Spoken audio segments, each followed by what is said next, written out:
मैं मणिपुर गई थी और वहां के हालात बहुत ही ज्यादा खराब हैं। इसको लेकर हमने एक interim report and recommendations president of India को सबमिट करी हैं और हमने उनसे अपील करी है कि तुरंत मणिपुर में प्रेसिडेंट रूल लगा देना चाहिए और वहां के जो मुख्यमंत्री हैं उनका रेजिग्नेशन ले लिया जाना चाहिए। तीसरा हमने ये बोला है कि प्रधानमंत्री जी को और उनके यूनियन कैबिनेट मिनिस्टर्स को तुरंत मणिपुर जाना चाहिए और वहां पे हर संभव प्रयास करने चाहिए कि सिचुएशन डी एस्केलेट करी जा सके। हमने ये भी मांग करी है कि 3 एसआईटी सेटअप करी जाएं।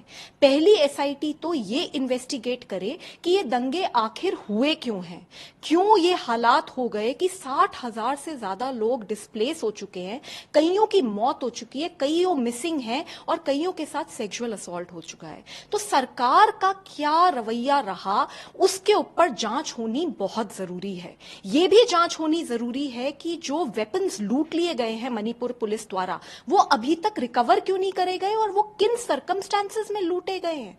इन सारी चीजों के ऊपर जांच होने के लिए एक एसआईटी सेटअप होनी चाहिए। एक एसआईटी वहां पे जितने मर्डर और मिसिंग जैसे सीरियस केसेस हैं उनको इन्वेस्टिगेट करनी चाहिए और एक एसआईटी वहां पे जो सेक्सुअल असॉल्ट के केसेस हुए हैं और जो बहुत ही भयानक और डराने वाले हैं उनको इन्वेस्टिगेट करना चाहिए। हमने ये भी मांग करी है कि जो सेक्सुअल असॉल्ट की सर्वाइवर्स हैं उन तक तुरंत मदद पहुंचनी चाहिए।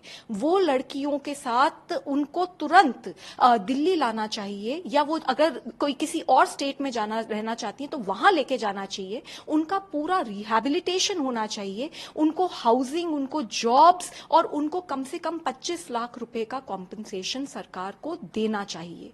ये सारे काम करने की जरूरत है। हमने ये भी मांग करी है क्योंकि हमने ऐसा पाया जब हम वहां पे गए, हमने देखा कि ऐसा लग रहा था कि लोगों के साथ सेक्सुअल असॉल्ट हुआ है लेकिन लोगों को स्टिग्मा का डर है, उसके चक्कर में लोग खुल के बता नहीं पा रहे हैं कि उनके साथ क्या क्या हुआ है।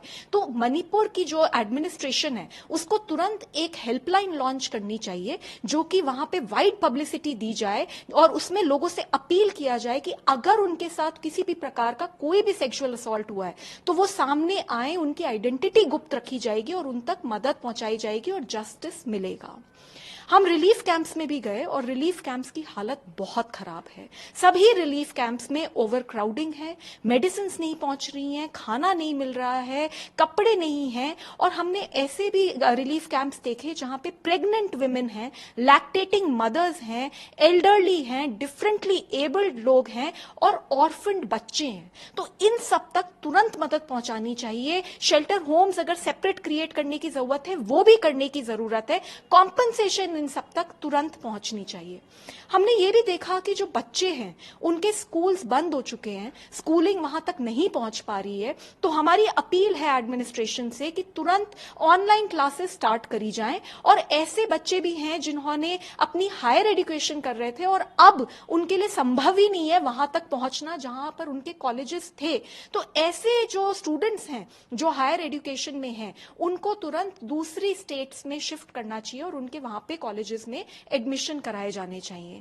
एक और बहुत ही दर्दनाक बात हमने देखी कि यह बताया जा रहा है कि काफी डेड बॉडीज अभी भी अलग अलग हॉस्पिटल्स में हैं और परिवारों तक नहीं पहुंच पाई हैं। तो वो तुरंत परिवारों तक पहुंचाई जानी चाहिए। और हमने ये भी देखा है कि दिल्ली और बाकी स्टेट्स में जैसे कि असम, जैसे कि मिजोरम में बहुत सारे लोग मणिपुर वायलेंस से भाग के पहुंचे हैं। तो वहां की राज्य सरकारों की भी जिम्मेदारी है कि इन लोगों के लिए रिलीफ कैंप सेटअप करे जाएं और उनको प्रॉपर्ली रिहैबिलिटेट किया जाए। एक इंपॉर्टेंट आपने मांग की इंटरनेट। जी, मैं बिल्कुल मानती हूं इंटरनेट का बैन लिफ्ट करने की बहुत जरूरत है क्योंकि लोगों तक अच्छी और सही इंफॉर्मेशन पहुंच ही नहीं रही है। बहुत ज्यादा लोगों के अंदर गुस्सा है और लोगों को अपने राइट्स के बारे में भी कम पता है। आज अगर वहां देखें तो हाईकोर्ट का एक्सेस भी बहुत लोगों के लिए कट चुका है क्योंकि काफी लोग ऐसे हैं जो इम्फाल नहीं पहुंच पा रहे हैं। तो जब उनका हाईकोर्ट नहीं है, उनको लीगल अवेयरनेस नहीं है, तो ऐसे समय में उनके लिए बहुत जरूरी है कि इंटरनेट खुले, वो और देश के अलग अलग अथॉरिटीज तक अपनी बात लिख सकें, अपने उनके क्या राइट्स हैं, उनके क्या उनकी क्या क्या उनके हक हैं, वो उन तक पहुंचना बहुत जरूरी है। और आपस में कम्युनिकेशन एक हेल्दी तरीके से जरूरी है। तो इसलिए मेरे को लगता है कि इंटरनेट भी वहां पे जो बैन करा हुआ है वो हटना चाहिए। इंग्लिश